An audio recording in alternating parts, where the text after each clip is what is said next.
भक्तजनों, माताओं, बहनों, सादर जय श्री कृष्ण। सबसे पहले आपको और आपके पूरे परिवार को रक्षाबंधन महापर्व की बहुत बहुत शुभकामनाएं और बधाइयां। श्रावण माह के शुक्ल पक्ष की पूर्णिमा तिथि को रक्षाबंधन का महापर्व मनाया जाता है।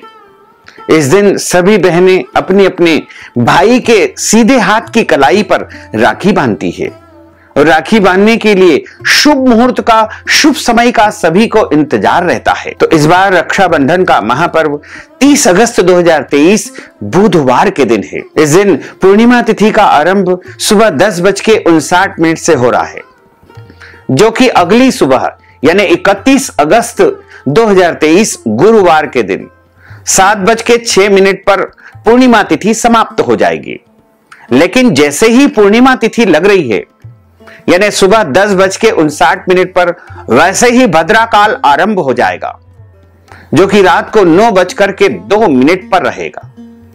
यानी कुल मिलाकर के देखा जाए तो 30 अगस्त को पूरे दिन भद्रा काल है।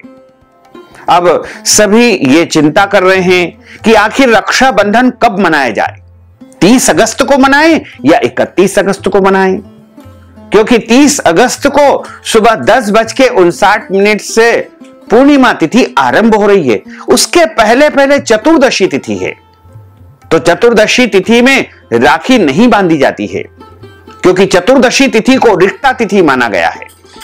और 10:59 पर जब पूर्णिमा तिथि लगेगी उस समय भद्रा काल आरंभ हो जाएगा। भद्रा काल को बहुत ही अशुभ समय माना गया है और भद्रा काल में कभी भी राखी नहीं बांधना चाहिए। भद्रा काल में राखी बांधने से कुल का, परिवार का विनाश हो जाता है। जैसा कि हमारे शास्त्रों में बताया हुआ है कि लंका के राजा रावण ने अपनी बहन से भद्रा काल में रक्षाबंधन करवाया था, यानी राखी बंधवाई थी। इसी कारण से रावण का सर्वनाश हो गया। तो भद्रा काल के समय आपको गलती से भी, भूल कर भी राखी नहीं बंधवाना है, चाहे कोई कितना भी कहे, क्योंकि कुछ विद्वानों और अन्य लोगों का मत है कि रक्षाबंधन के दिन प्रदोष काल में राखी बांधी जा सकती है। तो आपको हम पुनः स्पष्ट रूप से बता दें कि 30 अगस्त 2023 बुधवार के दिन सुबह 10:59 से भद्रा काल आरंभ हो जाएगा, जो कि 30 अगस्त 2023 की रात को 9:02 तक रहेगा। इसलिए आपको कोई कितना भी कहे या कोई कितना भी समझाने का प्रयास करे, लेकिन आपको गलती से भी, भूल कर भी इस समय भद्रा काल में राखी नहीं बांधना है और राखी नहीं बंधवाना है। यदि भद्रा काल में राखी बंधवाई तो परिवार में कई प्रकार की समस्याएं उत्पन्न हो सकती है।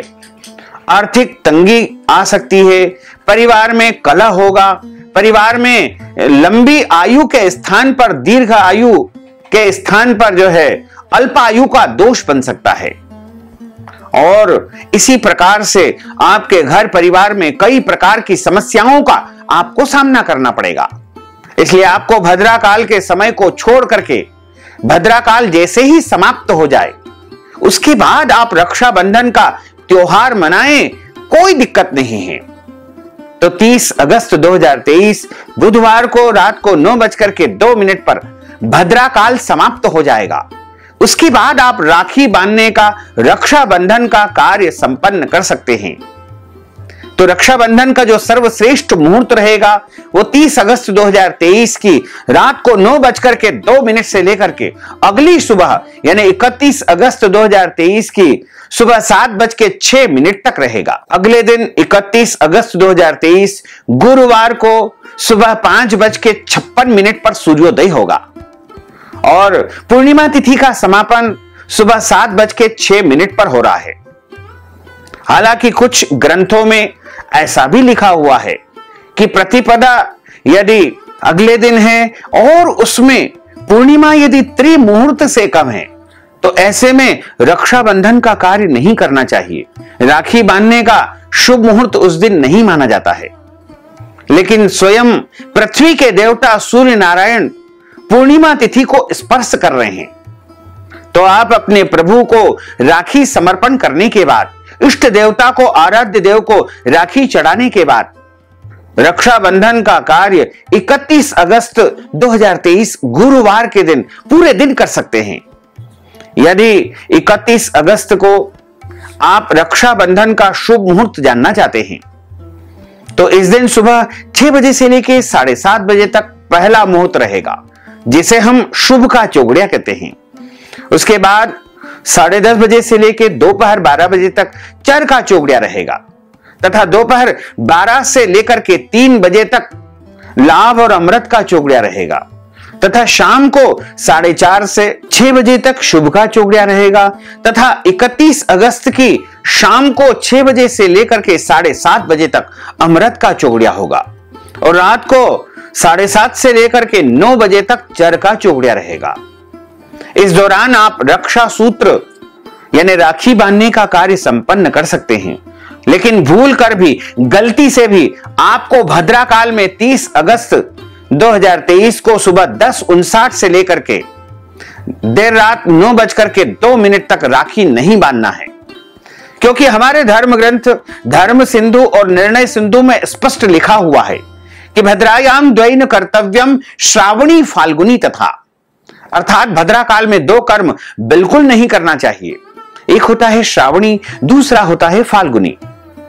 श्रावणी का अर्थ होता है रक्षाबंधन या राखी बांधने का कार्य और फाल्गुनी का मतलब होता है होली का दहन करना। इसलिए आप इस समय को छोड़ करके रक्षा सूत्र बांध सकते हैं, राखी बांध सकते हैं। तो इस बार वर्ष 2023 में राखी बांधने का जो सर्वोत्तम मुहूर्त रहेगा वो 30 अगस्त 2023 बुधवार की रात को 9:02 से आरंभ होकर के अगली सुबह 7:06 तथा 31 अगस्त का पूरा दिन अति शुभ रहेगा। जिस प्रकार हमने जो समय बताए हैं उन समय में शुभ मुहूर्त में, शुभ चौगड़िए में आप रक्षाबंधन का कार्य संपन्न कर सकते हैं। जो विद्वान ब्राह्मण लोग यज्ञोपवीत धारण करते हैं वो श्रावणी पूर्णिमा के दिन श्रावणी कर्म करते हैं, हेमाद्री कर्म करते हैं, उपाकर्म का कार्य संपादित किया जाता है। इस दिन विद्वान आचार्य के मार्गदर्शन में 10 विधि स्नान किया जाता है, देव ऋषि पितृ का तर्पण किया जाता है तथा ऋषियों का पूजन करने के बाद नया यज्ञोपवीत यानी नया जनेऊ धारण किया जाता है। तो यज्ञोपवीत धारण करने में श्रावणी पूर्णिमा का होना आवश्यक होता है। तो आप 30 अगस्त 2023 के दिन जैसे ही पूर्णिमा तिथि लगे वैसे ही आप श्रावणी कर्म, उपाकर्म, हेमाद्री कार्य संपन्न कर सकते हैं। लेकिन कुछ विद्वानों का ऐसा मत है कि जिस दिन श्रवण नक्षत्र हो उसी दिन श्रावणी कर्म संपन्न करना चाहिए। ऐसे में एक दिन पहले यानी 29 तारीख को पूरे दिन श्रवण नक्षत्र रहेगा, जो कि रात को 11:38 पर श्रवण नक्षत्र संपन्न होगा।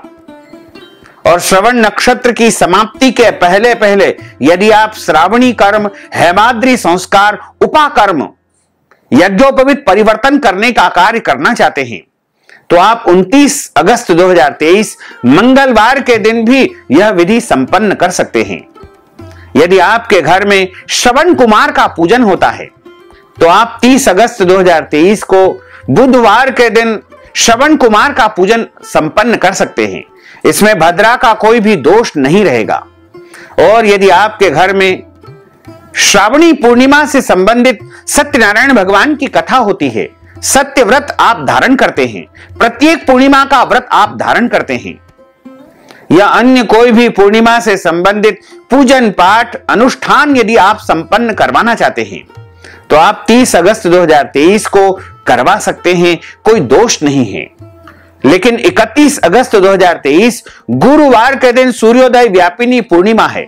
हालांकि इस दिन त्रिमुहूर्त से भी कम पूर्णिमा है, फिर भी सूर्य भगवान का स्थिति से स्पर्श हो रहा है, इसलिए इस दिन आप पूर्णिमा से संबंधित समस्त पूजन पाठ कर सकते हैं, श्रावण माह का समापन कर सकते हैं और रक्षाबंधन का कार्य इस दिन भी आप संपन्न कर सकते हैं। इसमें आपको किसी भी प्रकार से डरने की, घबराने की, भयभीत होने की बिल्कुल भी आवश्यकता नहीं है। अब सवाल यह आता है कि रक्षाबंधन की विधि क्या रहेगी। तो यदि आप अपने भाई को राखी बांधना चाहते हैं तो आपको अपने भाई को एक चौकी के ऊपर, पटे के ऊपर, उच्च आसन के ऊपर बैठा करके और उनका मुंह पूर्व या उत्तर दिशा की ओर होना चाहिए। चूंकि पूर्व या पश्चिम दिशा की ओर मुंह करेंगे तो अति उत्तम रहेगा, क्योंकि जब भाई का मुंह पूर्व दिशा की ओर होगा तो बहन का मुंह पश्चिम दिशा की ओर होगा, और जब भाई का मुंह पश्चिम की ओर होगा तो बहन का मुंह पूर्व दिशा की ओर होगा।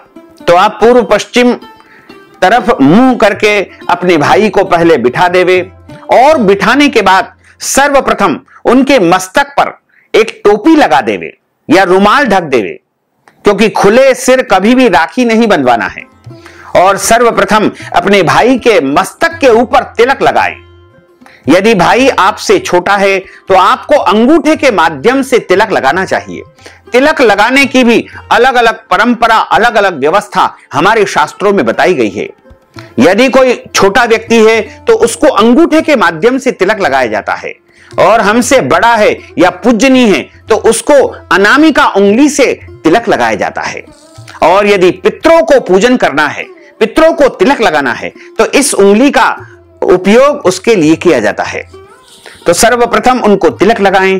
तिलक लगाने के लिए आप चंदन का उपयोग कर सकते हैं, रोली यानी लाल रंग के कुमकुम का भी आप उपयोग कर सकते हैं, लेकिन यदि आप चाहें तो केसर का इसमें उपयोग करें, क्योंकि केसर बहुत ही शुभ फलदायक मानी जाती है।